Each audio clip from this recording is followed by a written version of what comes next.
Managing editor लोकशाही मराठीचे Vishal Patil sir आपल्यासोबत जोडले गेलेले आहेत.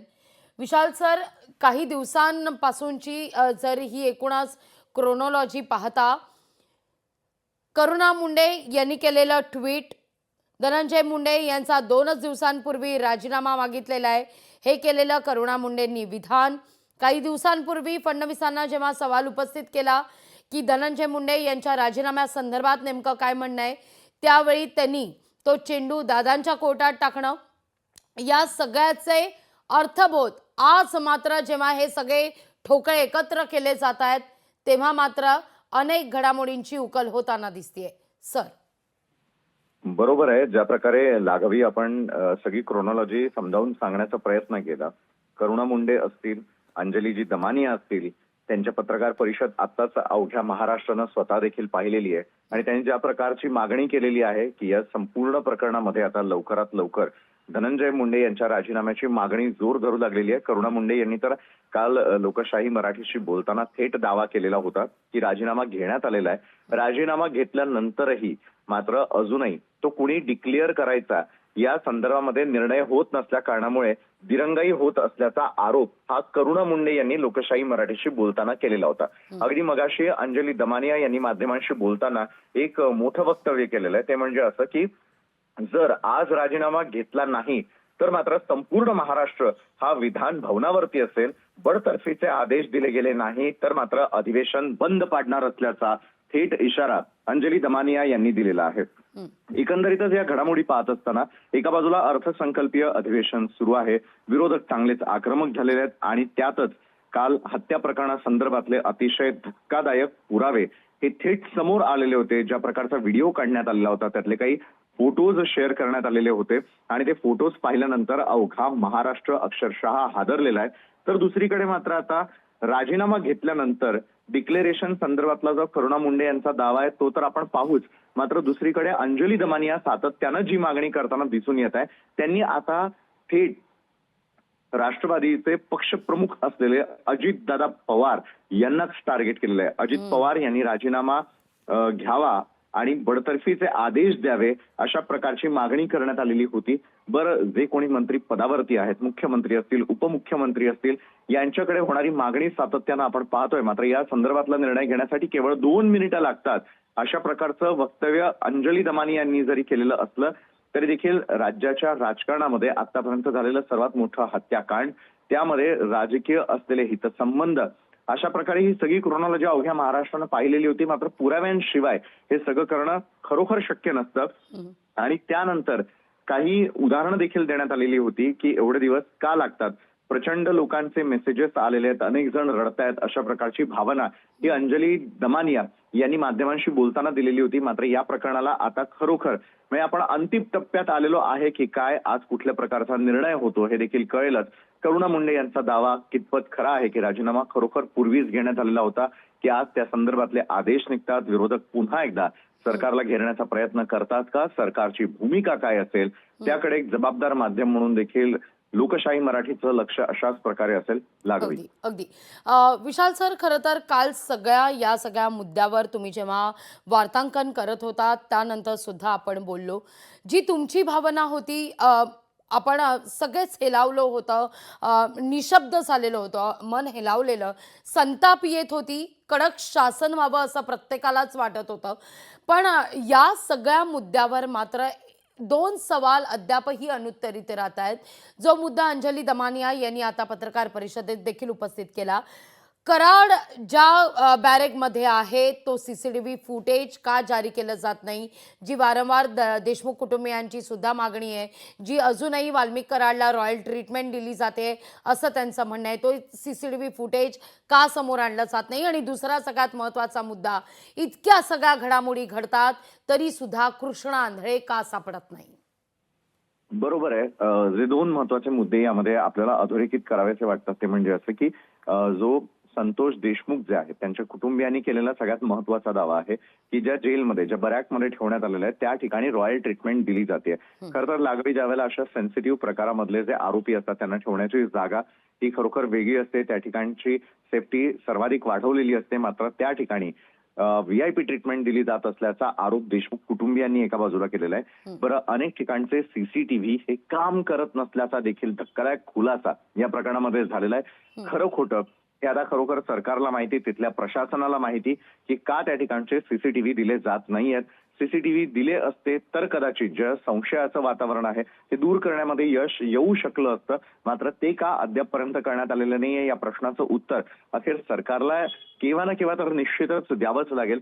तर दुसरीकडे जो दुसरा मुद्दा तुम्ही उपस्थित केलेला होता तो म्हणजे असाच की ज्यावेळेला हे सगळं कव्हरेज आपण करतोय, एक माणुसकीच्या नात्यानं जर आपण पाहिलं की कुणाला साधं खरचटलं तरी आपल्या प्रत्येकाला गहीवरून येताना पाहायला मिळत असतं. खरंय. मात्र ज्यावेळेला अशा प्रकारचा मृत्यू एखाद्या व्यक्तीचा होतो, त्याच्या कुटुंबाला काय वाटलं असेल, मृत्यू समयी त्या व्यक्तीच्या भावना नेमक्या काय असतील, अख्खं कुटुंब, अख्खं आयुष्य त्याच्या डोळ्यासमोरून गेलेलं असेल आणि त्यानं शेवटीपर्यंत ही याचिका केलेली होती की कुणी मारलं, का मारलं हे मी कुणालाही सांगणार नाही. मात्र आपल्या गावकऱ्यांसाठी एक सरपंच असलेला व्यक्ती ज्यावेळेला अक्षरशः हातपाय पडून आपल्याला मारू नका, आपल्याला जिवंत सोडा, मी या संदर्भात कुठेही वाच्यता करणार नाही हे सांगत असतानाही नराधमांनी केलेलं कृत्य हे अवघ्या महाराष्ट्रासमोर आलं. मात्र ज्या प्रकारे जीव घेण्याचा प्रकार करण्यात आला, जीव घेतला गेला असेल, त्याचे आता सगळे पुरावे आल्यानंतर मग आता निर्णय कधी? पण निर्णय घ्यायचा तर हे पोलीस असतील किंवा वेगवेगळ्या यंत्रणा यामध्ये काम करत होत्या. ज्या प्रकारचं 1500 पेक्षा जास्त पानांचं चार्जशीट दाखल करण्यात आलेलं आहे, त्यामध्ये असलेले जे महत्वपूर्ण पुरावे आहेत हे समोर आलेले असताना देखील का निर्णय घेण्यासाठी इतका कालावधी लागतोय? सरकारवरती प्रश्नचिन्ह उपस्थित करणाऱ्या या प्रश्नांना आता सामोरं जावंच लागेल. विविध सामाजिक कार्यकर्ते असतील, स्वतः करुणा मुंडे असतील, अशा अनेकांनी हा प्रश्न मार्गी लावण्यासाठी अनेक वेळेला पाठपुरावा केलेला होता. जबाबदार माध्यमांनी देखील या सर्व गोष्टी अक्षरशः नेटानं लावून धरलेल्या होत्या. यामध्ये विरोधकही तितक्याच प्रकारे आक्रमक झालेले होते. बजरंग सोनवणे असतील, सुरेश धस असतील, अशा प्रकारच्या नेते मंडळींनी, लोकप्रतिनिधी देखील सातत्यानं या गोष्टींचा पाठपुरावा करताना दिसून आले. केवळ आपल्याला काही गोष्टींसाठी थांबावं लागतं. पुरावे येणं असेल, ते शासकीय दृष्ट्या मांडणं असेल, त्याची मांडणी योग्य पद्धतीनं करून ती केस तयार करणं, चार्जशीट दाखल करणं, याला लागलेला वेळ असेल. मात्र एक आहे की यंत्रणेनं देखील त्यांना लागणाऱ्या वेळेच्या आतच हे सगळं पूर्ण केलेलं आहे. यंत्रणेलाही दोष देऊन चालणार नाही, कारण त्या ठिकाणी यंत्रणा देखील सगळा तपास करत असते, सगळे पुरावे गोळा करत असते आणि त्यानंतर मग सत्य काय ते समोर आणलं जात असतं. जो तुम्ही महत्वाचा प्रश्न उपस्थित केला की एक आरोपी कृष्ण आंधळे हा अजूनही का सापडत नाहीये? खरोखर आहे, जर या प्रकरणामधल्या अनेकांना पकडण्यात आलेलं होतं, मास्टर माइंड ज्याचा उल्लेख त्या चार्जशीटमध्ये करण्यात आलेला आहे त्याला अटक होते, मात्र कृष्णा आंधळे आहे कुठे याचं देखील उत्तर द्यावंच लागेल. म्हणजे विशाल आज सर, केवळ माफ करा, मुंडेंची- काही सेकंद तुम्हाला थांबवते. एक महत्वाची बातमी समोर येतेय. धनंजय मुंडे थोड्याच वेळात राजीनामा देणार असल्याचं सूत्रांकडून कळत आहे. या घडीची सगळ्यात महत्वाची बातमी, थोड्याच वेळात धनंजय मुंडे राजीनामा देणार असल्याची बातमी समोर येते. राज्याच्या अर्थसंकल्पीय अधिवेशनाचा आजचा दुसरा दिवस आहे. 11 वाजता कामकाज सुरू होणार आहे, पण त्यापूर्वीच हा राजीनामा येण्याची शक्यता दाट आहे. या सगळ्या विषयी कालपासून लोकशाही मराठी सातत्यानं ही बातमी दाखवत आहे. पण ही बातमी दाखवत असताना आपण भान ठेवून ही बातमी जनतेसमोर मांडलेली आहे. देशमुख कुटुंबियांच्या वेदना आहेत सर, या सहवेदना आता तमाम महाराष्ट्राच्या झालेल्या आहेत. केवळ संवेदना नाही तर या सहवेदना झालेल्या आहेत. अवघा महाराष्ट्र निशब्द झालेला आहे. आता मात्र बातमी समोर येते की धनंजय मुंडे राजीनामा देणार आहेत. पण केवळ राजीनामा दिला जाईल का, की पुढे नेमका काय होईल, या सगळ्या संदर्भात सुद्धा आता विरोधकांकडून आवाज उठवला जाण्याची शक्यता नाकारता येत नाहीये. राजीनामा दिल्यावर प्रश्न सुटणार आहे का, की पुढे या सगळ्या संदर्भात काही ठोस उपाययोजना करणं काळाची गरज आहे?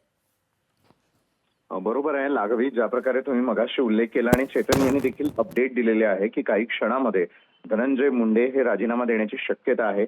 एका बाजूला देवेंद्रजी फडणवीस म्हणजेच राज्याचे मुख्यमंत्री, राज्याचे उपमुख्यमंत्री अजितदादा पवार आणि राज्यपाल या संदर्भातला निर्णय कशा प्रकारे घेणार, कोण या संदर्भात जाहीर करणार हे देखील बोललं जात असताना दुसरीकडे हे समोर आलेले पुरावे आणि त्यानंतर वाढणारा राजकीय दबाव, हे सगळं पाहता आता धनंजय मुंडेंना नैतिकतेच्या आधारावरती हा राजीनामा देण्याची अखेर वेळ आलेली आहे असंच म्हणावं लागेल. कारण नैतिकता राजकारण्यांसाठी अतिशय महत्वाची झालेली आहे आणि आपले राज्यकर्ते कशा प्रकारे राज्य चालवतायत जर या संदर्भात मोठी कारवाई केली गेली नाही तर मात्र एक वेगळा मेसेज हा सध्या समाजामध्ये दिला जाऊ शकतो. समाजातल्या भावना जास्त भडकलेल्या आहेत कारण ज्या प्रकारे क्रूरतेनं ही संपूर्ण हत्या घडवून आणण्यात आलेली होती, मास्टरमाइंड कोण होता हे सगळं धडधडीत समोर आलेलं असताना देखील का मात्र त्या संदर्भातला निर्णय घेण्यात इतकी टाळाटाळ करण्यात आली? मुख्यमंत्र्यांनी मुंडेंना आजच राजीनामा द्यायला सांगितलेला आहे का हे देखील स्पष्ट होईल. कारण आता धनंजय मुंडेंचा प्रश्न हा केवळ त्यांच्या पक्षापुरता मर्यादित राहिलेला नसून मंत्रिमंडळामध्ये समावेश असलेलं एक मोठं नाव म्हणजे धनंजय मुंडे. धनंजय मुंडेंकडे सरकारनं दिलेली मोठी जबाबदारी आणि त्यानंतर आता नैतिकतेच्या आधारावरती दिला जाणारा राजीनामा. त्यामुळे महाराष्ट्रातल्या प्रत्येक कानाकोपऱ्यातल्या प्रेक्षकांचं लक्ष लागून असणार आहे की या संदर्भात सरकार काय निर्णय घेतं. सरकार आज ज्या प्रकारचा निर्णय घेईल तशाच प्रकारचा मेसेज हा आता समाजामध्ये देखील जाणार आहे.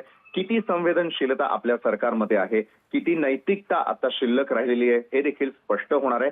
आणि मग हा राजीनामा दिल्यानंतर पक्षांतर्गत एखादी मोठी कारवाई केली जाते का, पक्षांतर्गत एखादा मोठा निर्णय घेतला जातो का याकडे देखील सगळ्यांचं लक्ष असेल. मात्र या दबावासमोर आता सरकारला निर्णय घेणं हे क्रमप्राप्त झालेलं आहे आणि जर निर्णय घेतला नाही तर मात्र त्याचे काय पडसाद उमटू शकतात हे अवघा महाराष्ट्र या क्षणी देखील आपण सगळेजण पाहतो आहोतच.